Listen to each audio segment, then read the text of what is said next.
may be right now, and then just congratulate him when he comes back in. So we have been getting fit so far this year. Do you guys feel like you're getting fit? Do you feel like you've got some muscles yet inside so far? No, some of you do, some of you not so much. So our first week we talked about time and what it looks like to have a spiritual discipline of how we spend our time and looking at all the different things that we say yes to, that we say no to, all the scrolling that we do, all of those different things. So we looked at that. Last week we looked at trust.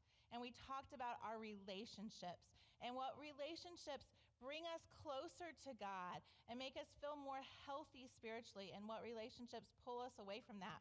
And at the very end, I did talk about our life groups, and I talked about how life groups here at our church are a great way to enter into that, to be able to find some great relationships with other people who can build you up.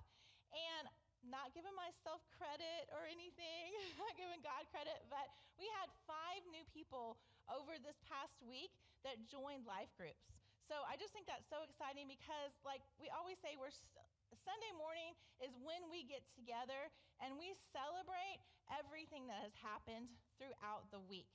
So those life groups, our discipleship groups, the things that happen during the week are really the meat of our growth and our relationships with each other and with God. When we get here on Sunday mornings, we just congratulate and see each other and worship together. So I'm so excited about that we were able to do that this week. So as we looked at trust last week, every week I'm asking you some questions. Did you think about your relationships this past week? And even tying those to some time. Did you think about relationships? Did you have relationships that you feel like you need to spend more time on? Did you have some relationships you thought, I might need to back away from those? Did you feel like, we talked about that wall, did you feel anybody that God was telling you, maybe I should try to open up a little bit more to kind of pull some of those layers back? And remember, these are just questions just for you to answer. But those are some of the things for us to be thinking about as we keep going. These aren't just kind of individual sermons. They each build a little bit on each other. Now, I want you collectively just to take a big breath for me and then blow it out.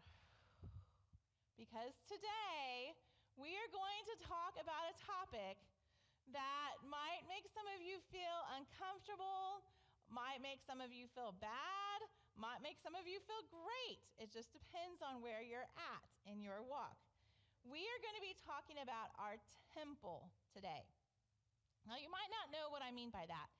In the Old Testament, especially a lot of you are reading through a Bible in a year with us, in the Old Testament, they would build a temple and God would reside in this temple. So sometimes they would talk about his spirit being a wind or a mist or different things, but it would reside in this temple. In the New Testament, once Jesus was crucified and rose to heaven, he sent his Holy Spirit into us, and we think of him as being inside of us. And I know that sounds kind of weird, but we think of his Spirit guiding us and leading us and kind of being in us. So when the Bible talks about our temple, or when we as Christians sometimes talk about our temple, what it means is our body. Because now God doesn't reside just in the church or just in a temple. He resides in us because we're able to walk around and carry his Spirit with us. So today we're going to be talking about the health of our body. And like I said, I understand that can bring up lots of emotions. Trust me. I have been on a diet since I was in the 2nd grade. So trust me when I say this is definitely for me also. But I want to start with saying, I'm going to, again this week, just like I have the last couple of weeks, I'm going to be asking you a lot of questions.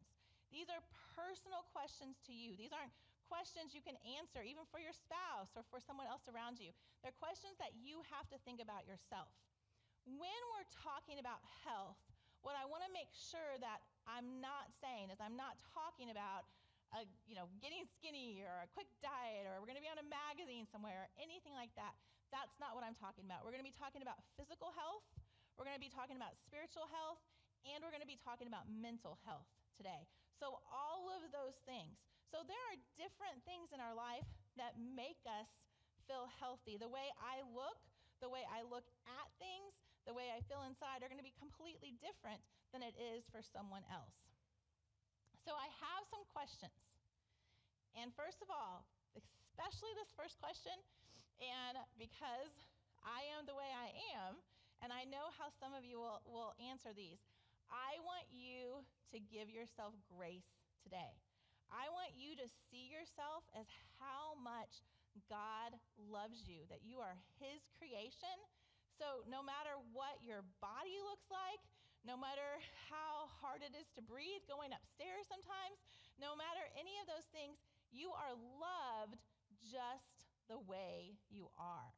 What we're doing today is looking at how we can make ourselves better to be able to fill His purpose out.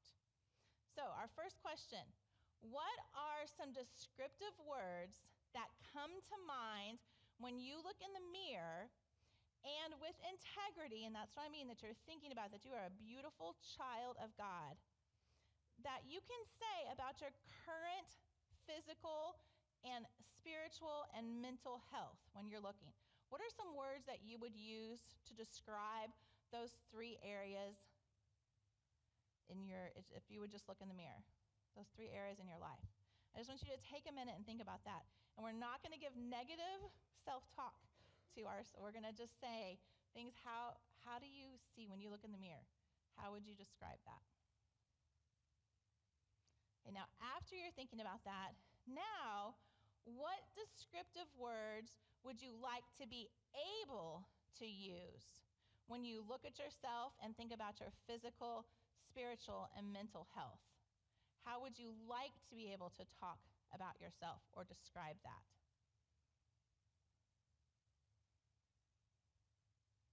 And then thinking about those two things, those two areas, what roadblocks are in the way of you, the way you are now, and the way that you want to be? What are those roadblocks? Your physical priorities are reflected in your daily, weekly, and monthly routines. So think about that, those routines. We've said that with almost every discipline we've talked about, those routines. Now, I want to make sure as we get started today, this could easily turn into, or the way that you take this in, could easily be taken in as a self-help talk. How to get stronger, how to get more healthy, things like that. But I want to make sure that we are thinking about this in a scriptural way. We are thinking about this as God looking at us and God having a purpose for our lives and what He wants to carry out in our lives. And sometimes the way we take care of ourselves does not allow us to be able to do that. So please make sure you're not hearing this as some, big self-help, we're going to work out and get skinny or anything like that. That is not what I'm saying. I'm saying we want to be healthy in all of those areas enough to be able to do God's will in our life, to do the things that He's calling us to do in our lives. I'm going to need a little nod from you to make sure. Do you understand what I'm saying? Okay, because I don't want to be up here you hearing things that I'm not saying. So Psalm 139, verses 13 through 16 reads, "For you created my inmost being. You knit me together in my mother's womb. I praise you because I am fearfully and wonderfully made. Your works are wonderful. I know that full well. My frame was not hidden from you.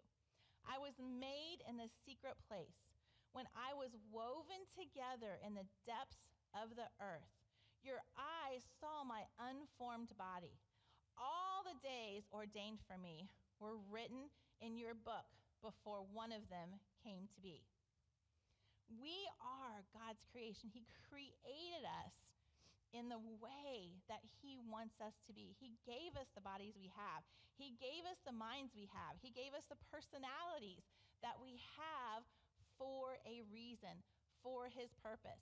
And we don't want to be like anybody else because we all have different purposes. We all have different, our purpose is to love God, love others, and make him known. But within that, we all have different ways that we are supposed to do that. Before we get really deep in our discussion, I do want to talk about one thing, and I want to talk about addiction. So addiction, and I think this is in your notes, is a state of powerlessness and inability to manage one's life because of a physical or emotional dependence from an outside agent.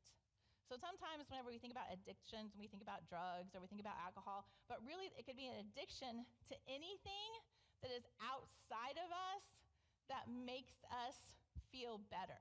So it could be shopping, it could be lots of different things.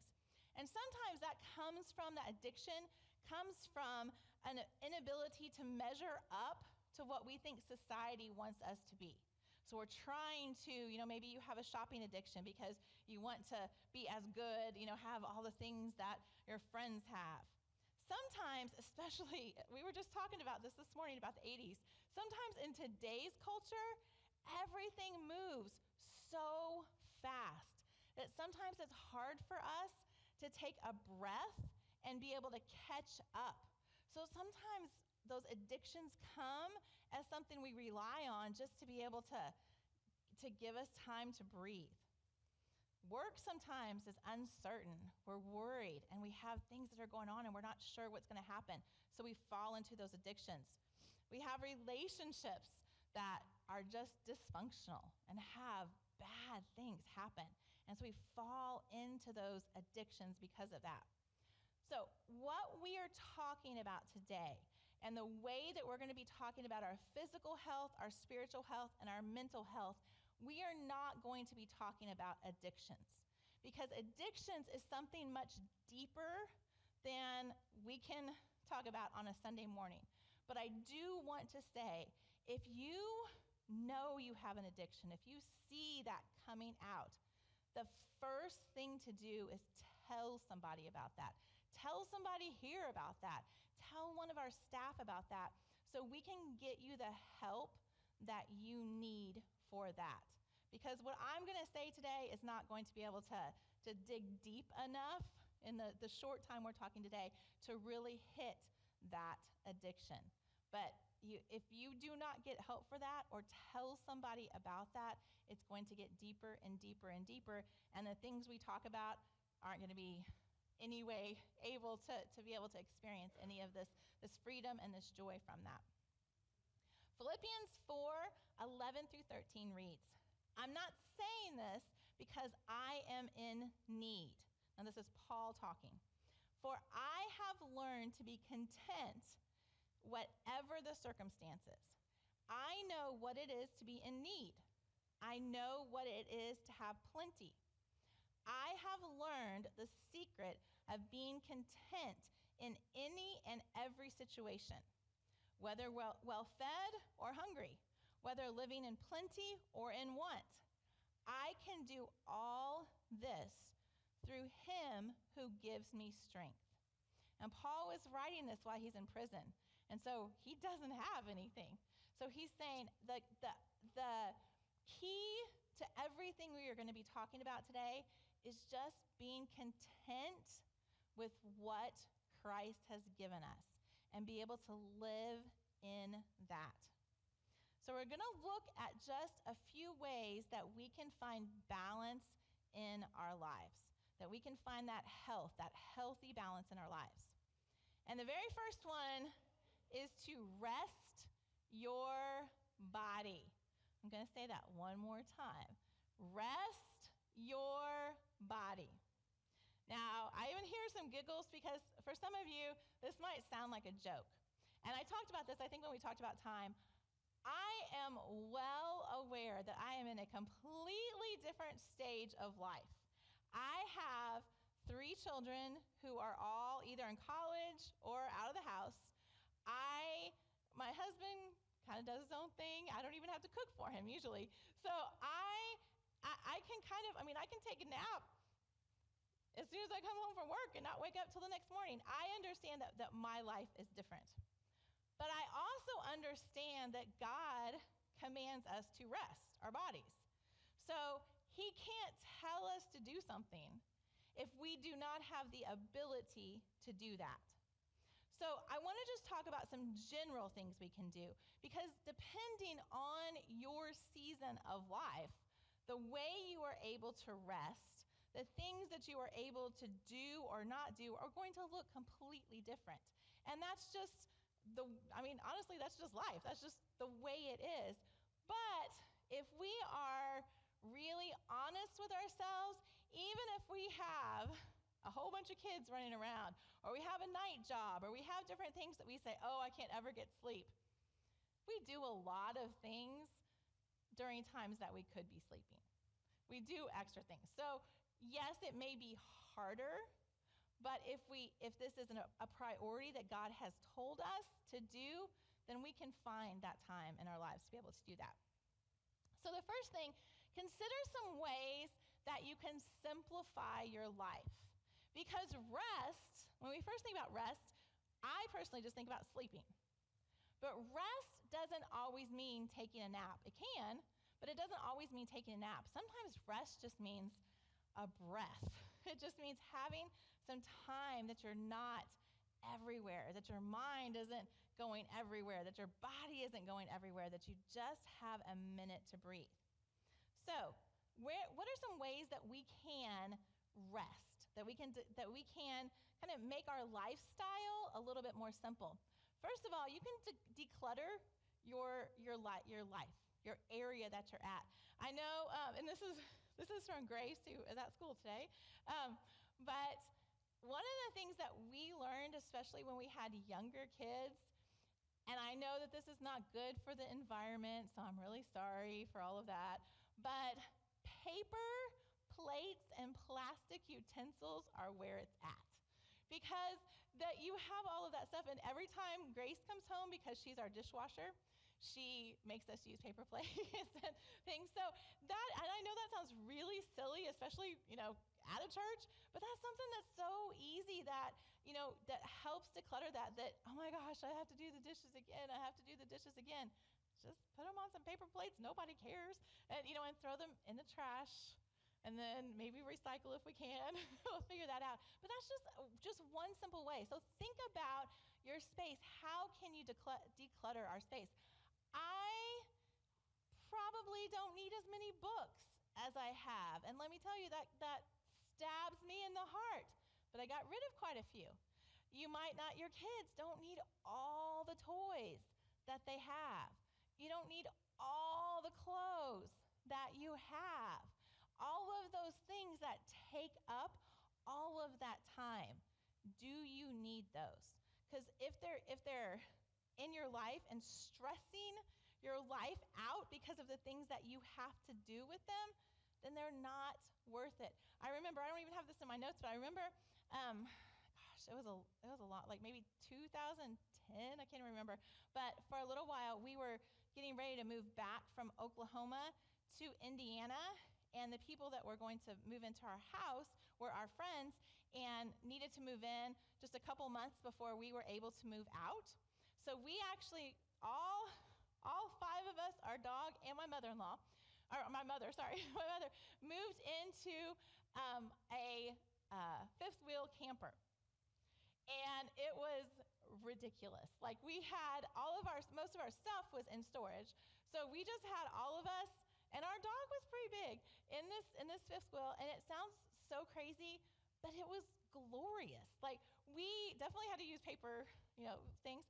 It took me 15 minutes to clean the entire camper. It's not something I would probably want to do long term, but it was great. It was a time that I was just like, man, we have so much time. The kids just go outside and play, and we're in this camper. It was awesome. I'm not telling you that you need to go move into a camper. I'm just saying, think about things in your life and your house that you can just declutter, get rid of. Look at your time commitments. We talked about this a little bit during time. What can you say no to? Even if it's good. Because a lot of us don't have to choose between good or bad things. Or if we do, that's an easy choice. Most of the time, we're choosing between good and good. What things are better and good? Say no. And if you're around me very much, you will hear me tell you this a lot. Just say no. I can be like, again, the 80s keep coming up. I can be like, Nancy, just say no to those commitments that aren't the best for you. Cut certain people out of your lives.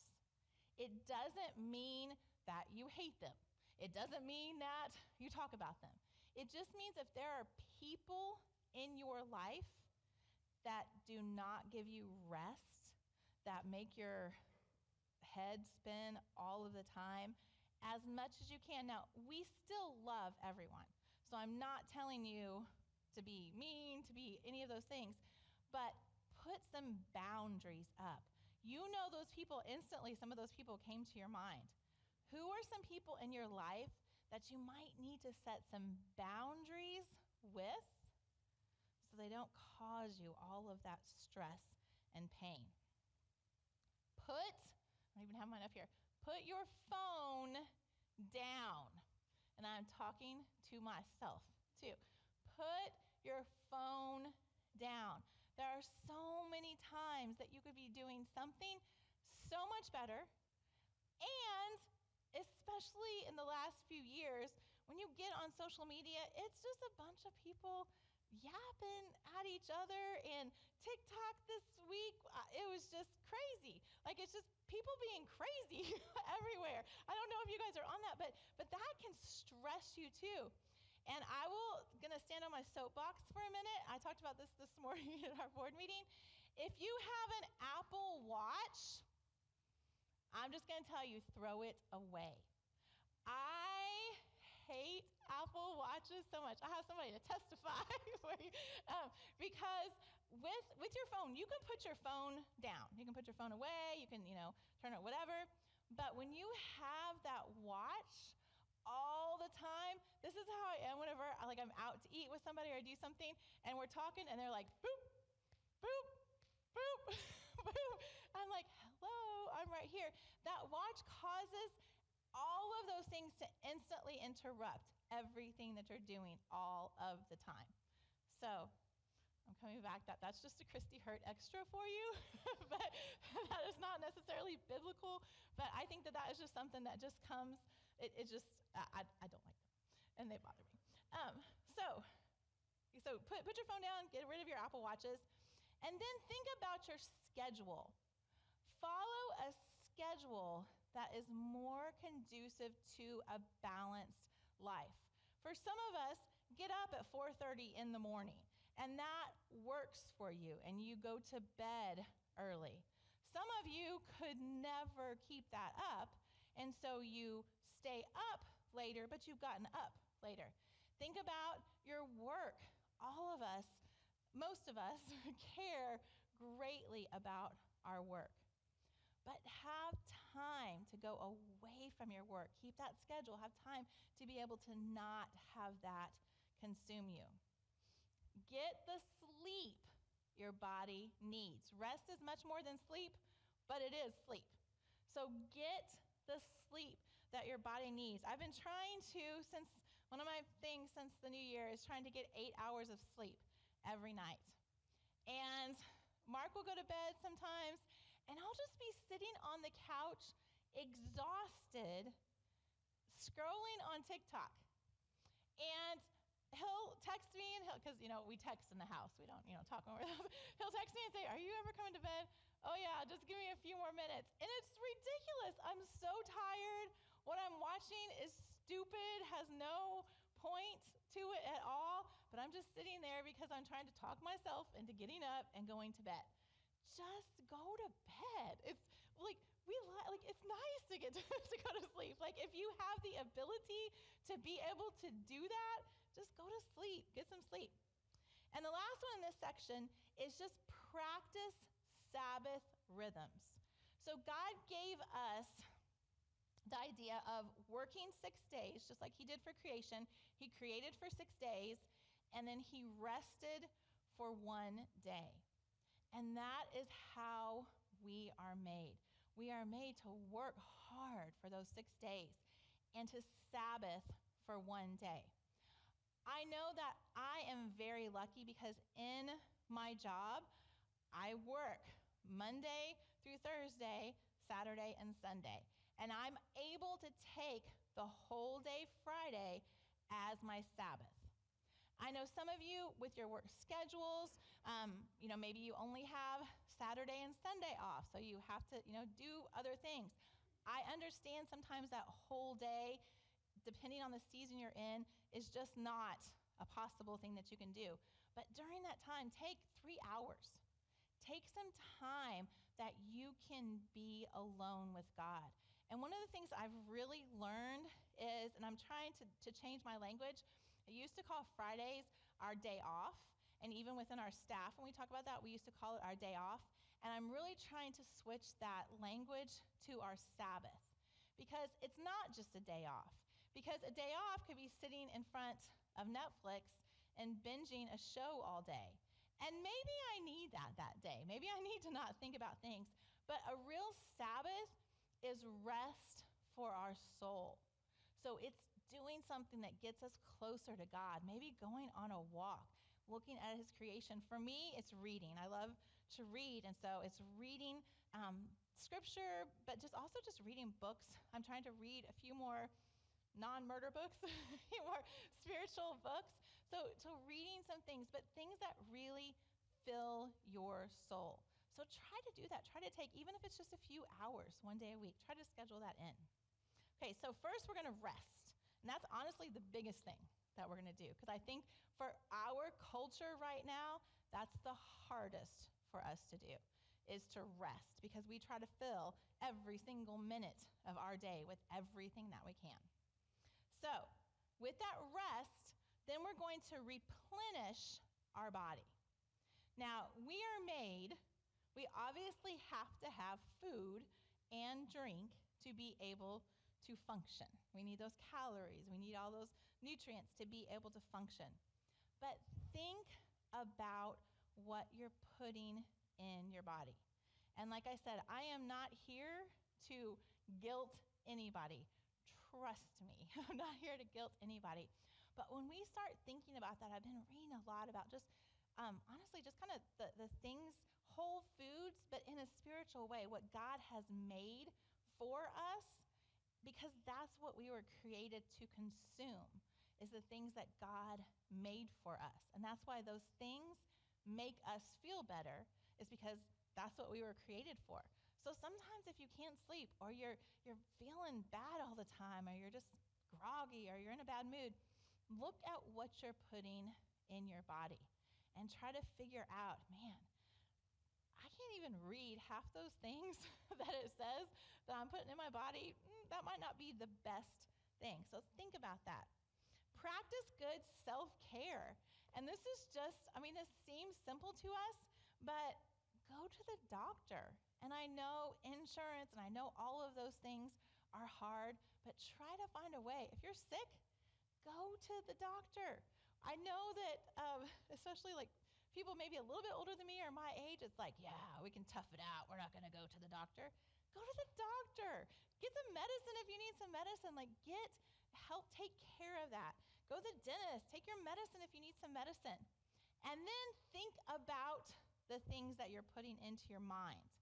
Philippians 4:8 reads, whatever is true, whatever is noble, whatever is right, whatever is pure, whatever is lovely, whatever is admirable, if anything is excellent or praiseworthy, think about such things.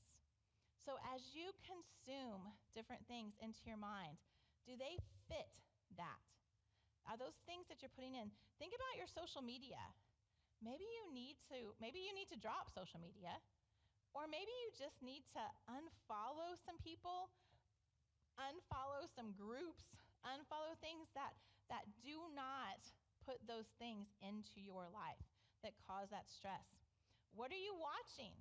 I remember whenever I was growing up in youth group that this verse would be used to say, you can only read the Bible, or you can only listen to Christian music, or you can only, do Christian things. I think that there is amazing music that is not necessarily made by someone who is Christian. I think there are amazing books that are not necessarily written by someone who is Christian. I think, but we have to be careful. When we do at the movies, we don't do necessarily Christian movies or movies made by Christian, film companies, things like that. Those are great. I'm not putting those things down, but I'm saying that that's not what this verse is saying, is that you can only listen to Christian music. You can only do those things, because sometimes that's hard for some of us, and we can do hard things, but that's not what this is saying. Think about those things that you take in. Think about what's going on. I remember I love the show Law and Order SVU. I love all kind of crime stuff and things. But I remember there was a season when there was a person, and this is when we lived in Oklahoma, there was a person that was taking kids from their bedrooms, like from their windows, doing things to them in their yard and putting them back. And I could not watch that show anymore, because even though normally it would not, do anything to me, like it was fine to intake it, but because of that was going on, I couldn't do it because it would just stress me out. So think about those things. What are those things that you're taking in? What are you reading? What are you listening to? All of those things. So we're going to rest our body. We're going to replenish our body. And then finally, we're going to renew our body. If you have vacation time at work, or you have days off that you were able to take them. Do not wait till you retire and have 2 years worth of vacation days. Take your vacation days if you have them. You need that time. You need that time to replenish. Exercise. Again, talking to myself. If you guys don't know, I have an autoimmune issue that makes it really hard sometimes for me to move. So when you see me waddling along sometimes, that's what it's from. I've been trying to get up in the mornings, and I do chair yoga. And I feel like I'm 87 years old because I'm like this 50-year-old sitting on this little chair that can't do anything else. But it's still moving your body. Go take a walk. Do some stretches. Move your body. Get that blood flowing. Any addictions that we talked about, address those, because those will not stop without help from someone else. Seek professional counseling. There are some, I know, hopefully it's not around as much, but there were some times that in the Christian community that we believed that, pray through everything. Prayer is amazing. God can do so much through prayer. So I am not in any way putting down prayer. I believe in it very much.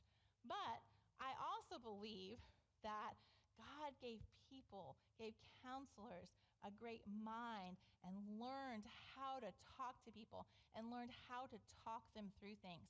So I think it's important to find a Christian counselor, because there are some wacky things that other people believe. But find a good Christian counselor, talk through things with them so they can help you with those. And then just enjoy some hobbies.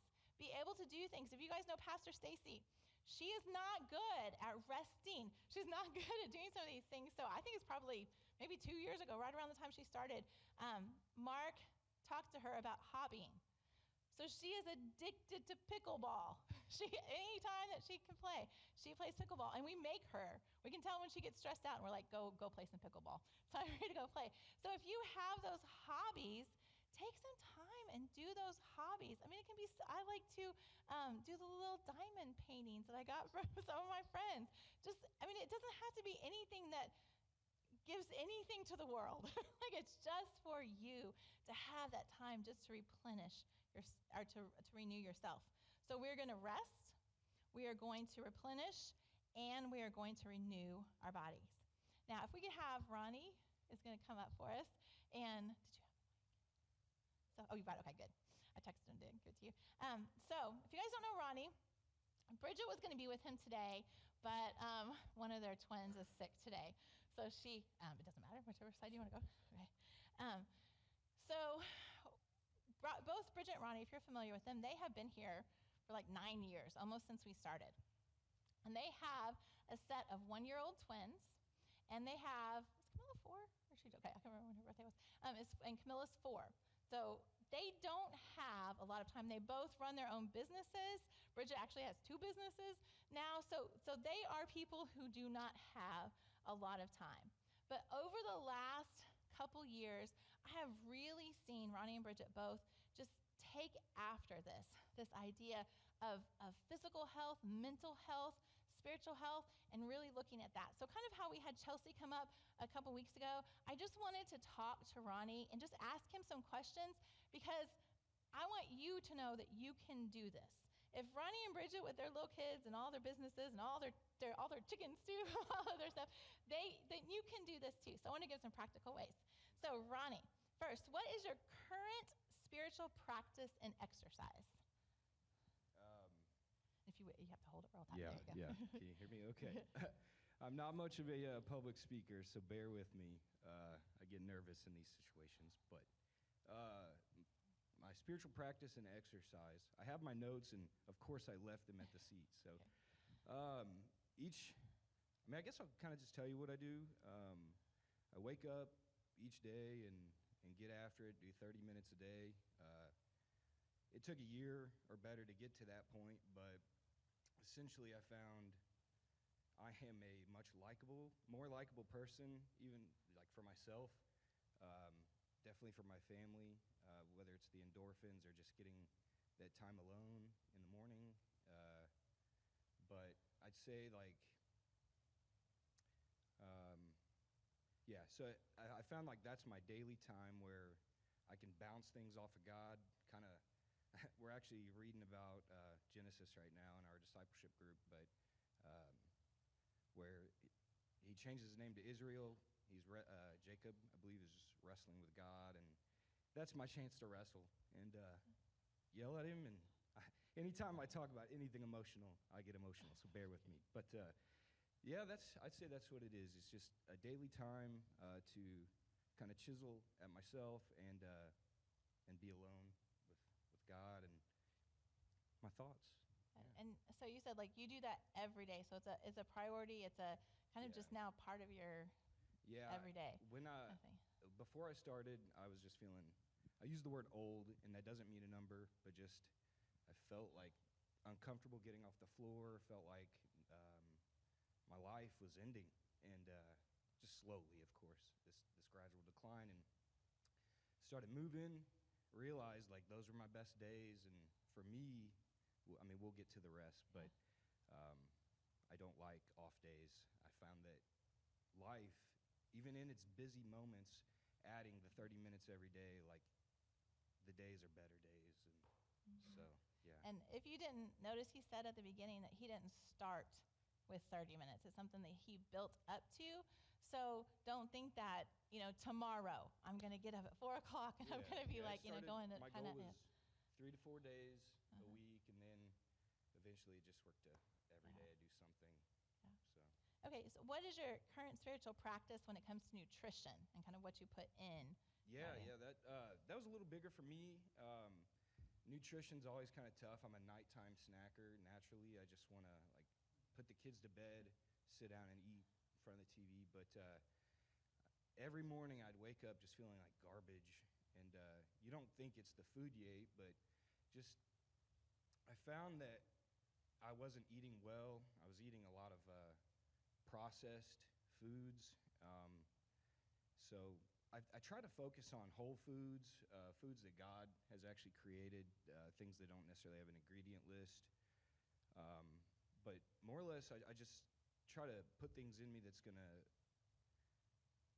increase, longevity, make me feel better, a little more apt to serve. And I know that for myself, a few years ago, I was on a very strong dose of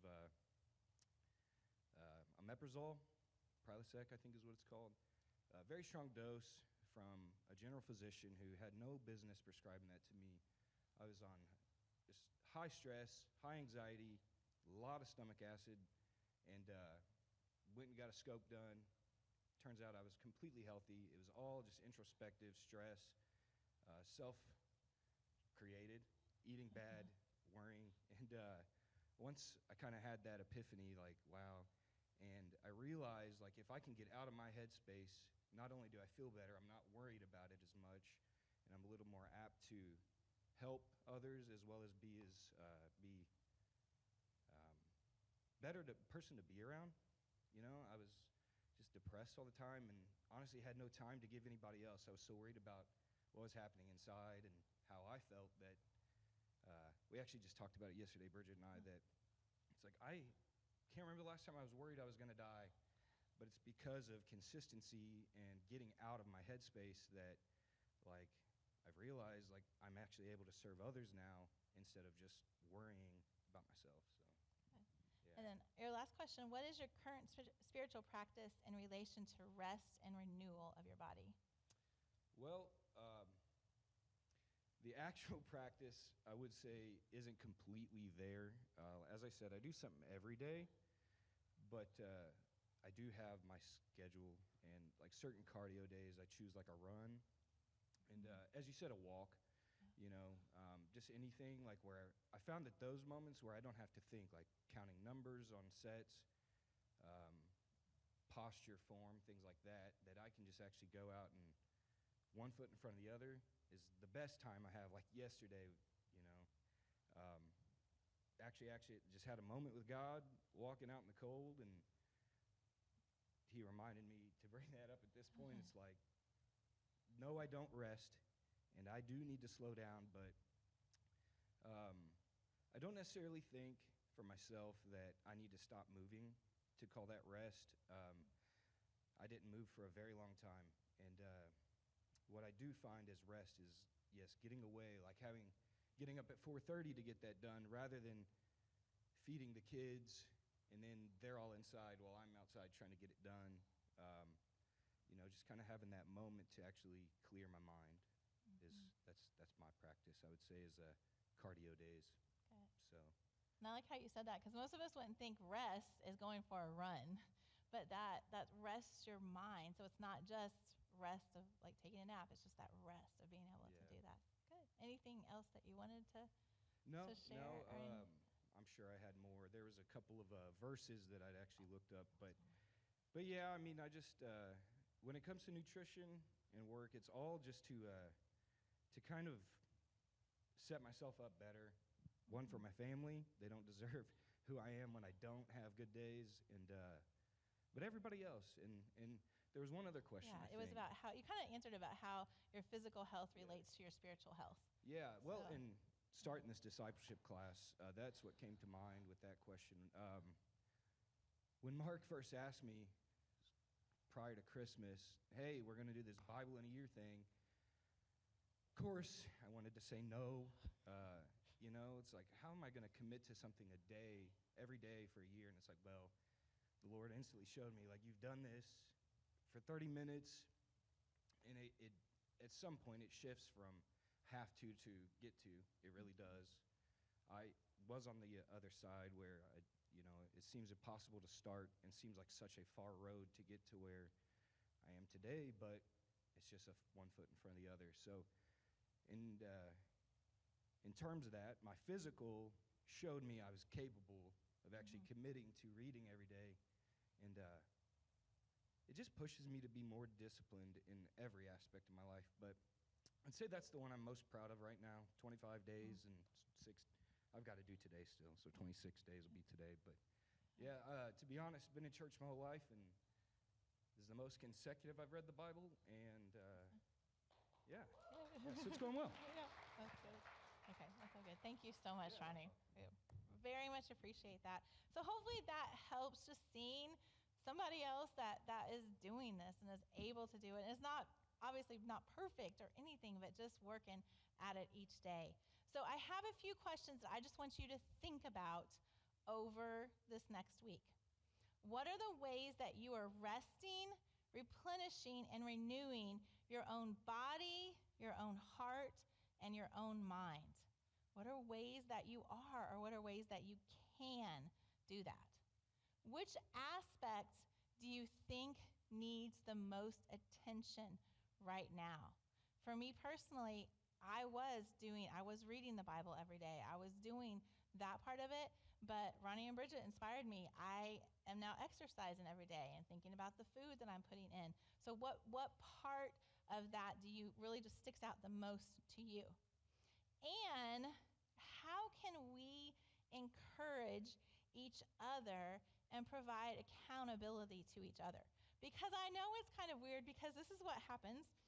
I have a couple of group chats, and we're all like, okay, we're gonna hit this. We're gonna we're gonna work on this, and then it ends up being all kinds of memes and silly things about losing weight. So how can we be accountable? Because I'm not telling anyone to go on a diet. I'm telling people to think about how mental, spiritual, physical, all of that works together. So think about some ways with the people in your life that you can hold each other accountable in that way.